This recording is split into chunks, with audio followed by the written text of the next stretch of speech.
बहुत समय पहले की बात है। एक छोटे से गांव में दो घनिष्ठ मित्र मोहन और सोहन रहते थे। वे बचपन से एक साथ खेले, पढ़े और बड़े हुए। उनकी दोस्ती पूरे गांव में प्रसिद्ध थी। दोनों एक दूसरे की मदद करने के लिए हमेशा तैयार रहते थे, चाहे कैसी भी परिस्थिति हो। मोहन बहुत मेहनती था और ईमानदारी से अपना काम करता था, जबकि सोहन थोड़ा लापरवाह था। उसे आसान रास्ते अपनाने की आदत थी और वह हमेशा कोई शॉर्टकट खोजता रहता था।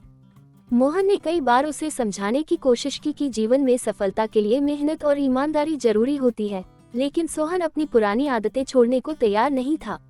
एक दिन गांव में एक खबर आई कि राज्य के राजा ने एक प्रतियोगिता की घोषणा की है। उन्होंने कहा कि जो कोई भी उनके दरबार में सबसे अनोखी चीज लाएगा, उसे बहुत बड़ा इनाम दिया जाएगा। इस खबर को सुनकर गांव के सभी लोग उत्साहित हो गए। मोहन और सोहन ने भी इस प्रतियोगिता में भाग लेने का निश्चय किया।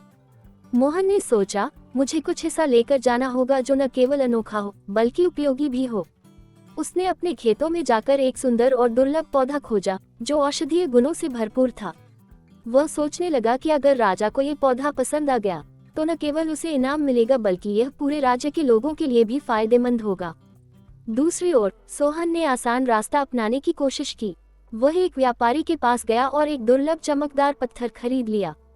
उसने सोचा कि राजा इसकी चमक देखकर प्रभावित होंगे और उसे विजेता घोषित करेंगे। प्रतियोगिता के दिन दोनों मित्र राजा के दरबार में पहुंचे। वहां बहुत सारे लोग अलग अलग चीजें लेकर आए थे। किसी ने अनोखे पक्षी लाए थे तो किसी ने दुर्लभ रत्न। जब मोहन की बारी आई तो उसने राजा को वह औषधीय पौधा भेंट किया और उसके गुणों के बारे में बताया। राजा बहुत प्रभावित हुए और बोले, ये पौधा सच में अनमोल है। ये हमारे राज्य के लोगों के लिए बहुत फायदेमंद होगा। फिर सोहन की बारी आई।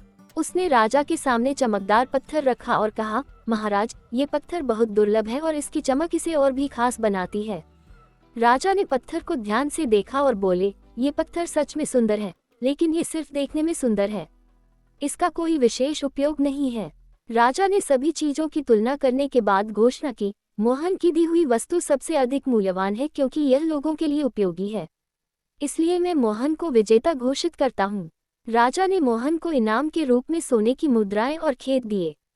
सोहन को ये देखकर जलन हुई और उसने सोचा कि अगर वह भी मोहन की तरह मेहनत करता तो उसे भी यह इनाम मिल सकता था।